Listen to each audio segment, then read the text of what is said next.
corazón. He predicado la Biblia desde hace mucho. Soy un observador de los tiempos y estudiante de la palabra de Dios. Creo que Dios está a punto de descender del cielo y juzgar la maldad de este viejo mundo. Yo no estoy tratando de salvar al mundo. Todo aquel que conoce la Biblia sabe que es una tontería el intentar salvar este mundo. Este mundo va en curso de colisión, de choque con el juicio y el desastre. Permítame decirle cuál es el propósito del Evangelio. El Evangelio no es para salvar a esta civilización de la catástrofe. El Evangelio es para salvar al hombre de la catástrofe de esta civilización. El objetivo de la Biblia y del Evangelio es arrebatar a hombres, mujeres, niños y niñas, sacarlas como antorchas del fuego y hacerles saber que este mundo se dirige hacia el juicio.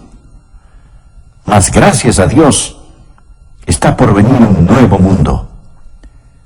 Hoy tenemos muchos ingenieros sociales que hacen todo lo posible por salvar a este mundo. Me recuerdan de la gente que estaban acomodando las sillas en la cubierta del Titanic antes de que éste se hundiera. Lo que necesitamos hacer es averiguar cuál debería ser nuestra posición en estos últimos días. Y como lo he dicho antes, no debemos saberlo solo para sobrevivir, sino para florecer, para ser victoriosos, para alistarnos para ir al cielo y llevarnos a todo el que podamos con nosotros. Y yo creo que eso es a lo que el apóstol Pablo se refiere aquí en 2 de Timoteo, capítulo 3. Dios ha puesto en mi corazón una serie de mensajes para darnos un vistazo general de los temas que enfrentamos en estos últimos tiempos. Por favor, busquen su Biblia, 2 de Timoteo, capítulo 3, y empecemos con el versículo 1. También debes saber esto, que en los postreros días vendrán tiempos peligrosos. Esta palabra, peligrosos, en el original se usa solo una vez más en el Nuevo Testamento. En Mateo, capítulo 8, verso 28. Habla de dos hombres endemoniados, y ahí está traducido feroces en gran manera. Así que estos son tiempos feroces en gran manera. No es que yo sea ave de mal agüero cuando le digo que nuestro mundo enfrenta tinieblas nacionales e internacionales, morales, espirituales, sociales y políticas. Cualquiera puede tomar el periódico y darse cuenta que las naciones se derrumban a nuestro alrededor. Usted dirá, pero es maravilloso lo que sucede en los países comunistas, el ver el derrumbe del comunismo. Bien, esto nos da una ventana para predicar el Evangelio. Nos da una entrada para predicar el Evangelio y debemos hacerlo, pero mi amigo, lo que usted está viendo es un destello del reino venidero del anticristo. Este mundo y todas las cosas que están sucediendo tan rápidamente solo están preparando el escenario para ese líder mundial, el anticristo. La Biblia dice que él vendrá y nos dice también de dónde saldrá. No, él no saldrá de Rusia, saldrá de un imperio romano reunificado, saldrá de Europa. Y vemos cómo el escenario ya se ha preparado para esto. Los cristianos no deberíamos sorprendernos al ver todas estas profecías cumplirse. No debe ocasionar pánico. Como lo he dicho antes, lo repito ahora, mi amigo, no hay pánico en el cielo. Aun cuando se ponga gloriosamente oscuro para el Hijo de Dios, recordemos que la estrella de la mañana aparece después de la hora más oscura de la noche. Estamos esperando el regreso del Señor Jesucristo. Dios nos dice que estos son días peligrosos. En 2 de Timoteo 3, versículo 2, encontramos una descripción de los días en que vivimos. La Biblia dice, porque habrá hombres amadores de sí mismos. ¿Cuál es la actitud de esta era? Ya no tenemos a los hippies, quienes estaban interesados en el bien de toda la sociedad en conjunto. Ya eso se ha quedado atrás. La actitud en nuestros tiempos es el yo. Concentrarse en uno mismo, egocentrismo. Vivir como si Jesús nunca hubiera vivido, como si nunca hubiera muerto, como si no hubiera resucitado. Alguien ha descrito a esta era como la era del nihilismo. Una muy destacada feminista escribió lo siguiente. Escuche bien. Ella dijo: debemos destruir el amor. Se lo puede imaginar. Debemos destruir el amor. El amor es una institución por definición que es reconocida generalmente como aprobación y aceptación. El amor fomenta vulnerabilidad, dependencia, posesión, susceptibilidad al dolor e impide el desarrollo total de la potencialidad humana de la mujer al dirigir todas sus energías hacia afuera en el interés de otros. ¿Puede imaginarse a alguien diciendo esto? ¿Que debemos destruir el amor? Lo que está diciendo es: lo que necesitas es dejar de dirigir tus energías hacia afuera. Olvídate de tales cosas como cuidar de los niños, amar a tu esposo, ser una buena ciudadana o tratar a los demás tal y como quieres que te traten. La Biblia dice que en los postreros días vendrán tiempos peligrosos. Y Jesús dijo: por haberse multiplicado la maldad, el amor de muchos se enfriará. Mire el versículo 2. No solo serán amadores de sí mismos, sino que también serán avaros. Mire a su alrededor. ¿Cuál es la motivación de la gente de hoy? Es vivir para acumular todo lo que puedan y no lo que puedan dar. La Biblia enseña que debemos adorar a Dios, amar a la gente y usar las cosas. Pero lo que nosotros hacemos es ignorar a Dios, amar las cosas y usar a la gente. Sigue diciendo que serán avaros, vanagloriosos. Continuamente presumimos de nuestra grandeza humana, de nuestros logros humanos, y como egomaniáticos vamos directo hacia el infierno pensando que somos demasiado buenos para ser condenados. Nuestra civilización se está desbaratando, anda arrastrando los pies. Y continúa diciendo la palabra: blasfemos. Puede ver eso en el verso 2. Permítame decirle algo. Me da vergüenza a veces ser estadounidense al encender la televisión. Me pregunto qué pensarán aquellos que nos visitan. El diablo lleva la blasfemia y la pornografía a las salas de los estadounidenses. Parece como si una alcantarilla estuviera abierta. La gente blasfema contra el nombre de Dios. George Will, un comentarista conservador que de vez en cuando me gusta escuchar, dijo lo siguiente: y ahora es un escándalo más allá de la ironía que gracias al trabajo energético de los fanáticos civiles de libertades, los pornógrafos disfrutan protección extensa bajo la primera ley, mientras que los niños de primer grado en una presentación de Navidad se dice que infringen los valores de la Constitución, los valores de la primera ley. Pablo continúa diciendo que en los últimos días los niños serán desobedientes a los padres. Levantamos una generación de niños que no entienden la autoridad dentro o fuera del hogar. Un educador, el Dr. Pierce de Harvard, instruía a 2,000 profesores en Denver y dijo lo siguiente. Por favor, escúcheme atentamente lo que dijo este Dr. Pierce. Todo niño en los Estados Unidos que entra a la escuela a la edad de 5 años está mentalmente enfermo, porque llega a la escuela con una lealtad hacia nuestros funcionarios elegidos, hacia nuestros padres fundadores, hacia nuestras instituciones, hacia la conservación de esta forma de gobierno, patriotismo, nacionalismo y soberanía. Todo esto prueba que los niños están enfermos, porque el individuo sano es uno que ha rechazado todas esas cosas, y es lo que yo llamaría el verdadero niño internacional del futuro.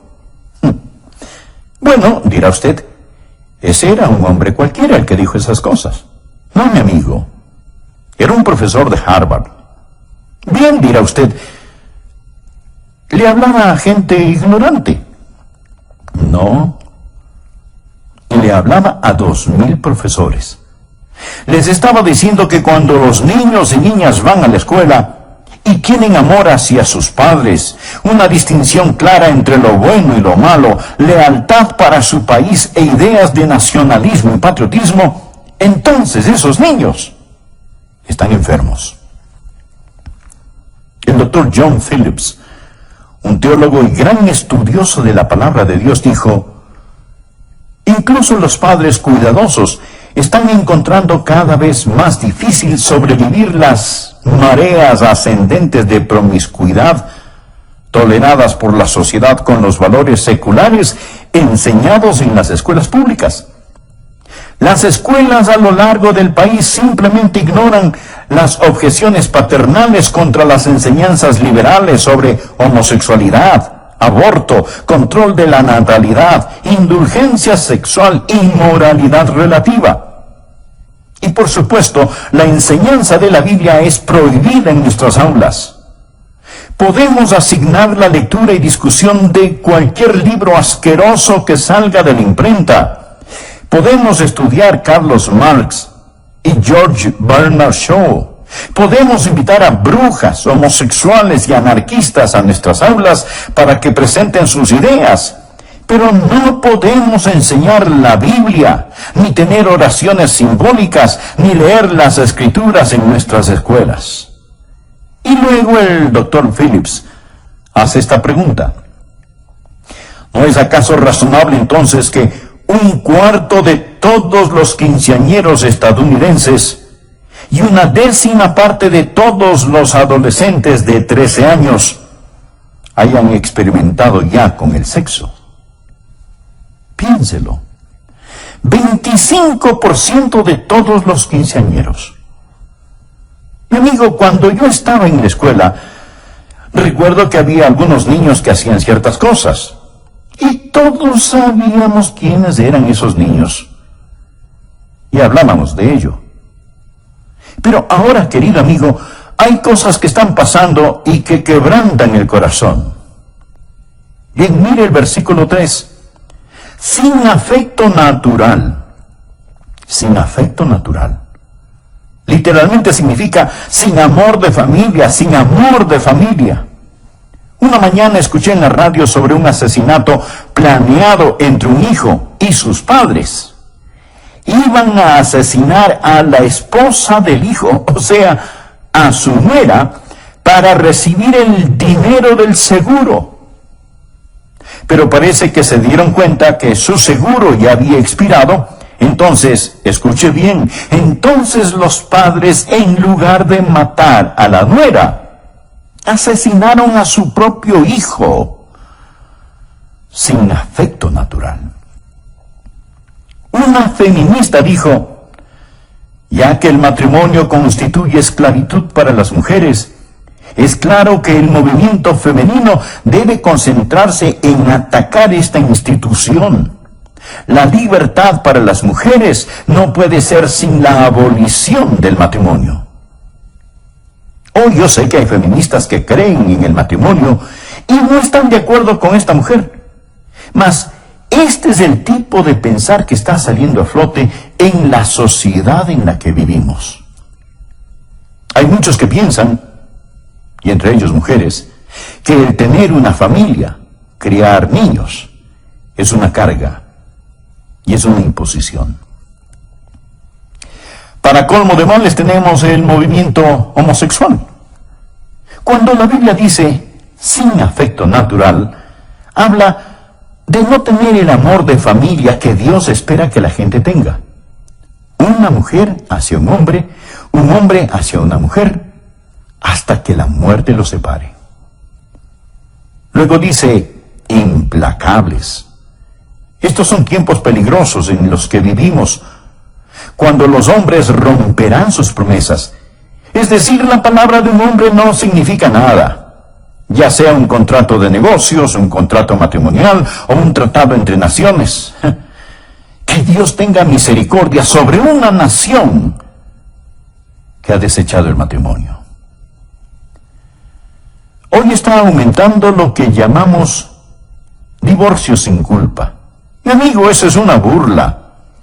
Es una tragedia nacional.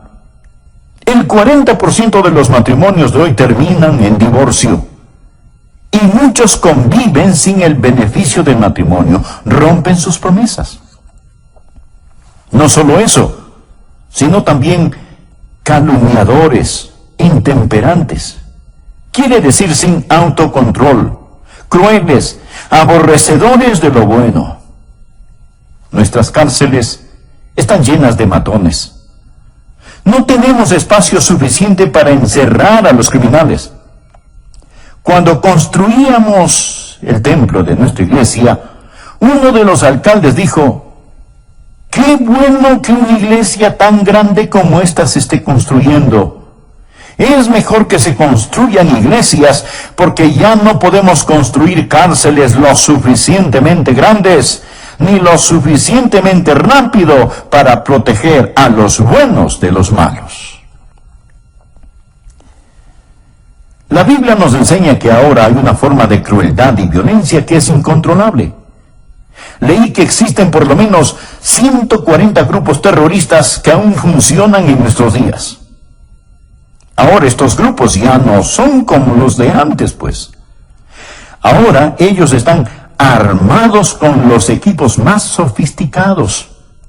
No pasará mucho tiempo antes de que su vida y mi vida estén en más grave peligro debido al terrorismo internacional.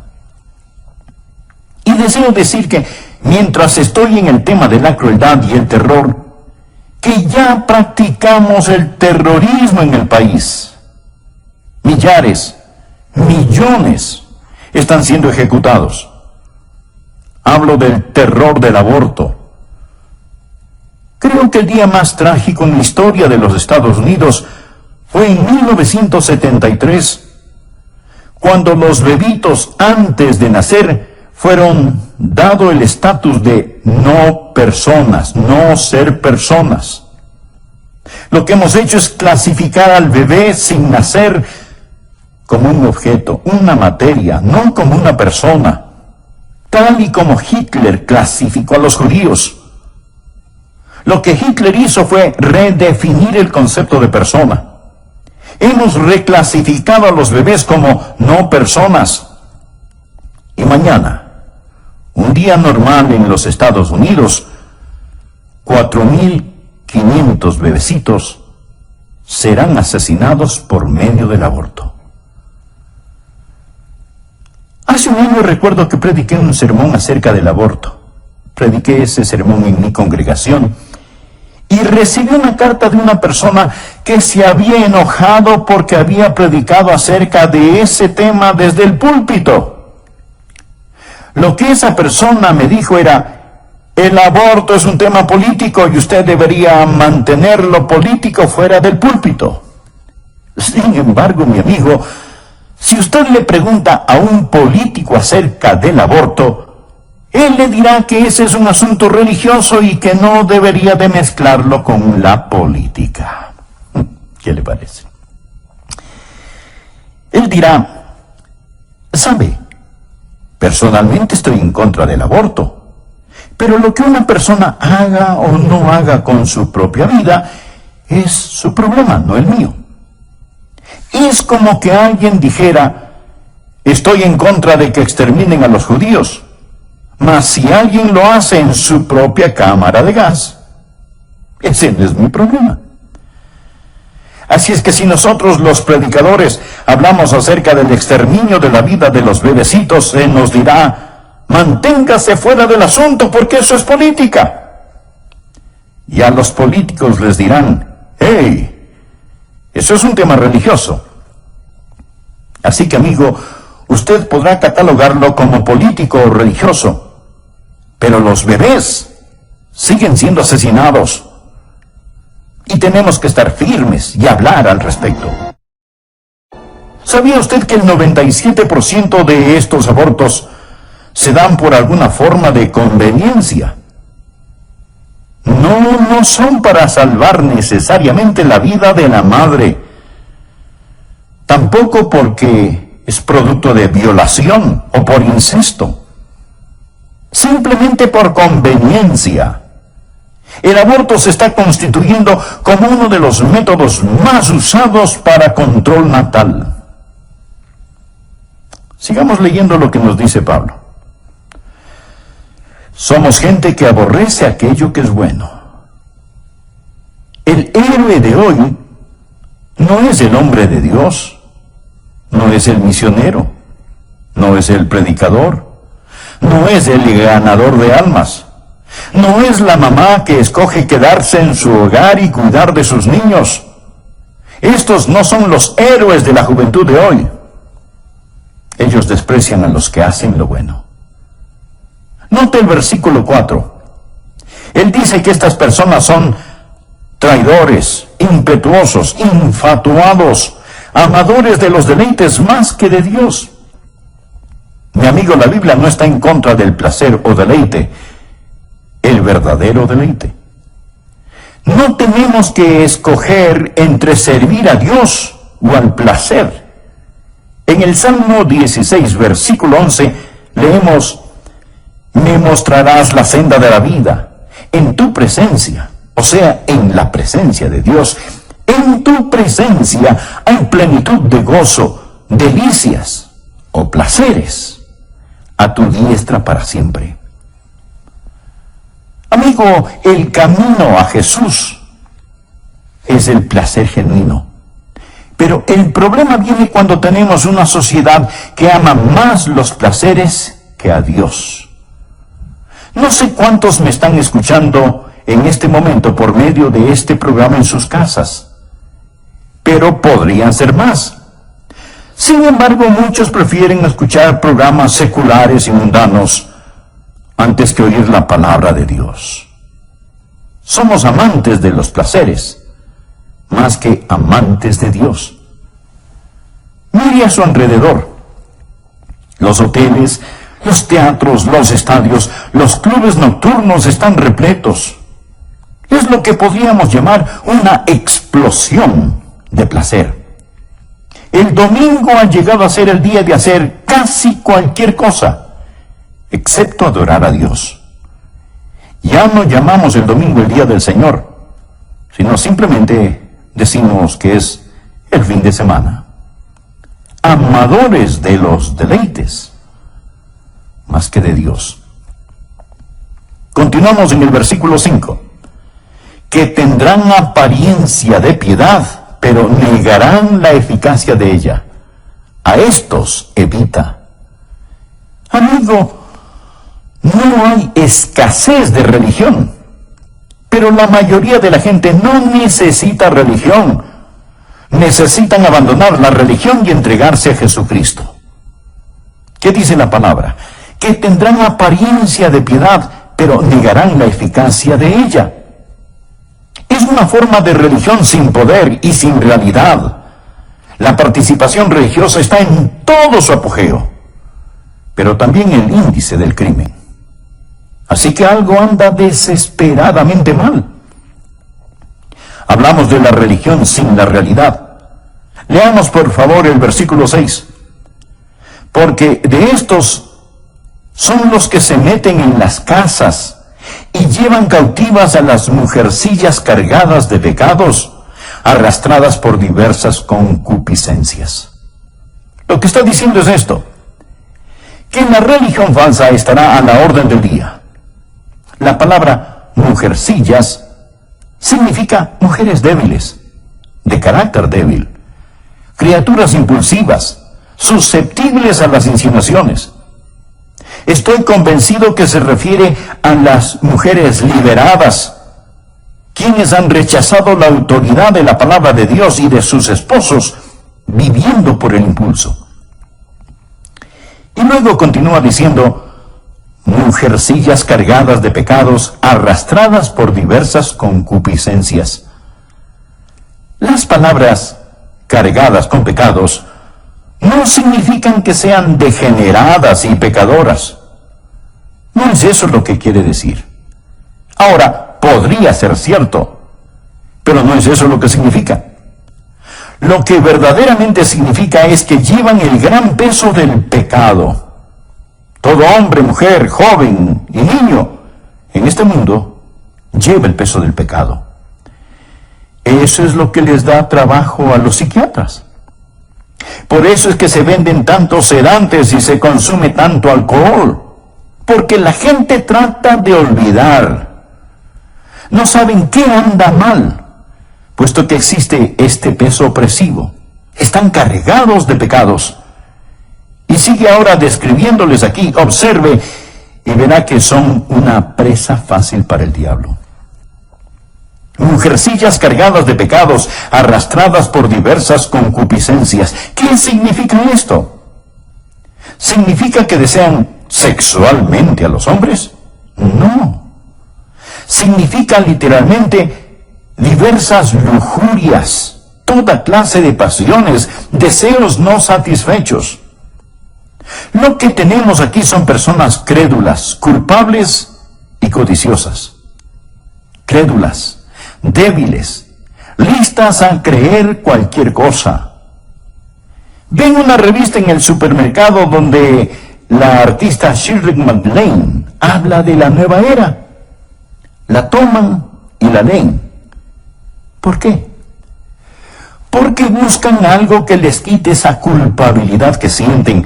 Además están vacías y llenas de deseos no satisfechos. Esto es lo que se encuentra en el corazón y mente de muchos hoy en día. Ahora, además de eso, encontramos en los versículos 7 y 8 una explosión de conocimiento. Estas siempre están aprendiendo y nunca pueden llegar al conocimiento de la verdad. Los hechos pueden duplicarse y triplicarse. El conocimiento aumentará, pero no la verdad. Si es nuevo, no es verdad. Mi amigo, debemos seguir luchando vigorosamente por la fe encomendada una vez por todas a los santos. Esta es una generación en busca de alguna cosa nueva. Por favor, vea el versículo 8. Y de la manera que Janes y Jambres resistieron a Moisés, así también estos resisten a la verdad, hombres corruptos de entendimiento, réprobos en cuanto a la fe. ¿Quiénes eran Janes y Jambres? Fueron los magos que se opusieron a Moisés al imitar y remedar sus milagros. En los últimos días, Satanás va a venir. En estos últimos tiempos, usted va a presenciar más milagros de los que jamás haya visto. La mayoría de ellos no serán hechos por Dios, sino por medio del poder de las tinieblas, el poder de Satanás. La Biblia dice que vendrá una explosión de milagros del ocultismo. Del mismo modo como Janes y Jambres se opusieron a Moisés y llevaron a cabo sus milagros. Muchos van a ser engañados por estos milagros. Estos, mi amigo, son tiempos peligrosos. Gracias a Dios no tenemos que enfrentarlos sin esperanza. Dios nos dice qué debemos hacer. Lo primero que debemos hacer es apartarnos nosotros mismos de estas cosas. Mire por favor el versículo 5.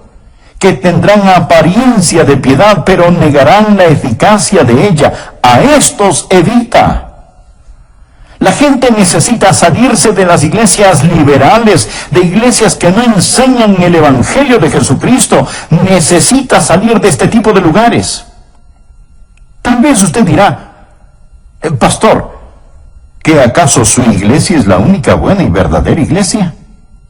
No, Dios sabe que no somos lo que deberíamos ser. Hay muchas iglesias bíblicas maravillosas que honran a Cristo, pero también hay muchas que no. Y hay personas que asisten a ellas y dicen, bueno, es que mi abuelita está enterrada en el cementerio que queda en el patio trasero de la iglesia. Mi amigo, si la abuelita pudiera, se levantaría y saldría de ese lugar. Le garantizo que eso es lo que haría. Y amigo, es lo que usted debería hacer también. Sature con su ausencia esos lugares que no enseñan el Evangelio de nuestro Señor Jesucristo. Escuche, estimado amigo. Nosotros debemos testificar a la gente de este mundo, pero no juntarnos con ellos. Segunda de Tesalonicenses 3:14 dice, si alguno no obedece a lo que decimos por medio de esta carta, a ese señaladlo y no os juntéis con él para que se avergüence. Y Romanos capítulo 16, versículo 17 dice, mas os ruego, hermanos, que os fijéis en los que causan divisiones y tropiezos en contra de la doctrina que vosotros habéis aprendido, y que os apartéis de ellos. Y en 1 Corintios 5:11, más bien os escribí que no os juntéis con ninguno que llamándose hermano fuere fornicario, o avaro, o idólatra, o maldiciente, o borracho, o ladrón. Con el tal ni aun comáis. Y 1 Timoteo 6:5, que tendrán apariencia de piedad, pero negarán la eficacia de ella. A estos evita. La Biblia no dice que tenemos que poner nuestros brazos alrededor de la gente y decirles que sus ideas son tan buenas como las nuestras. Segunda de Juan 10 dice, si alguno viene a vosotros y no trae esta doctrina, no lo recibáis en casa, ni le digáis, bienvenido. La Biblia dice que en estos últimos tiempos debemos evitar a la gente que hemos descrito y necesitamos salirnos de las iglesias liberales, pero no solo es un llamado a salir, sino que también es un llamado.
Un buen ejemplo al asistir continuamente a la iglesia y obedecer la palabra de Dios. Hebreos 10:25 nos dice que entre más se acerca el día del Señor, más necesitamos estar en la casa de Dios y con el pueblo de Dios, no dejando de congregarnos, como algunos tienen por costumbre, sino exhortándonos, y tanto más, cuanto veis que aquel día se acerca. Necesitamos practicar la separación del mundo y la comunicación con el pueblo de Dios. No va a ser muy fácil. Mi amigo, usted va a sufrir en estos últimos días, pero no le hará daño si usted tiene al Señor Jesús. Miren los versículos del 10 al 12. Pero tú has seguido mi doctrina, conducta, propósito, fe, longanimidad, amor, paciencia, persecuciones, padecimientos, como los que me sobrevinieron en Antioquía, en Iconio, en Listra, persecuciones que he sufrido, y de todas me ha librado el Señor. Y también todos los que quieren vivir piadosamente en Cristo Jesús padecerán persecución. ¿Cuántos creen lo que dice el versículo 12? Espero que lo crean. Está en la Biblia. ¿Cuántos de ustedes están sufriendo persecución? Si usted no está sufriendo alguna clase de persecución, es porque tal vez no está viviendo piadosamente en Cristo Jesús. Algunos piensan, bueno, si vivimos piadosamente escaparemos la persecución. No, no escapará. Mi amigo, Jesús no escapó la persecución. Pablo no se libró de la persecución. Usted tampoco se librará. Usted es una persona nacida 2 veces en un mundo de gente nacida solo una vez. Y estará yendo contra corriente todo el tiempo. Este mundo no le va a honrar si usted verdaderamente vive para el Señor Jesús. Le romperán la nuca si es que pueden hacerlo. Vean lo que dice el versículo 13. Mas los hombres malos y los engañadores irán de mal en peor, engañando y siendo engañados. Usted me preguntará, Pastor Rogers, ¿se está poniendo mejor o peor este mundo? Y la respuesta es sí. Los malvados y los engañadores irán de mal en peor, engañando y siendo engañados. Pero el pueblo de Dios, al acercarse a la segunda venida de Jesús, creo que estará brillando más y más. Veo que a pesar de toda la letanía de problemas, hoy más que antes, conozco a más gente que conoce y ama al Señor Jesús, que cree en la Biblia y tienen doctrina sana y firme. La otra noche fui a escuchar un debate entre Philip Schlafly y Sarah Weddington, la abogada que hizo legal el matar a bebecitos pequeños. Mientras escuchaba el debate, mi corazón se entristeció cuando vi cómo unos jóvenes celebraban y aplaudían la idea de que bebés antes de nacer pudieran ser aniquilados. Mas déjeme decirle también que me sentí animado cuando vi a otro grupo de jóvenes con rostros brillantes y de aspecto inteligente, muchos de ellos miembros de nuestra iglesia, que estaban allí en el nombre de Cristo y defendían aquello que es verdad. Amigo, es mejor que usted sepa dónde está parado y qué es lo que cree, porque va a ponerse de mal en peor. El diablo hará su trabajo al engañar. Existe todo tipo de charlatanes y esto va a empeorar. ¿Qué debe hacer usted? ¿Qué debe hacer la gente joven, adulta, los ancianos en estos días? Mire el versículo 14. Pero persiste tú en lo que has aprendido y te persuadiste, sabiendo de quién has aprendido, y que desde la niñez has sabido las sagradas escrituras, las cuales te pueden hacer sabio para...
para la salvación por la fe que es en Cristo Jesús.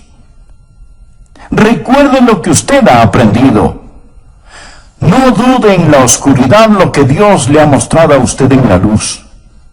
Recuerde la palabra de Dios y de quién la aprendió.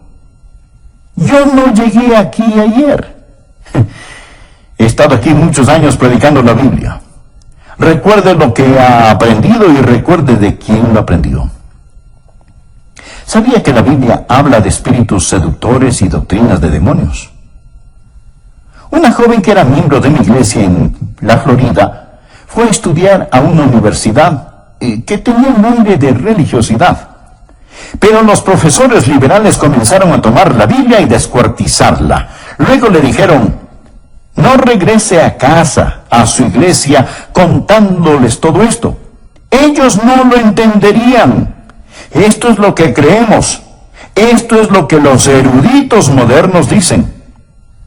Y ella dijo: eran buenas personas y casi me convencieron, pero pastor, luego me recordé de lo que usted había enseñado y en la forma en que usted vive, y supe que ellos estaban equivocados. Esto es lo que el apóstol Pablo está diciendo. No te dejes llevar por esos vientos de doctrinas, pero persiste tú en lo que has aprendido y te persuadiste sabiendo de quién has aprendido. Amigo, Dios nos ha dado su palabra. Y todo lo que yo le hable va a venir a través de la palabra. Versículo 15. Dios nos ha dado las sagradas escrituras, las cuales te pueden hacer sabio para la salvación por la fe que es en Cristo Jesús. Toda la escritura es inspirada por Dios y útil para enseñar, para redarguir, para corregir, para instruir en justicia, a fin de que el hombre de Dios sea perfecto, en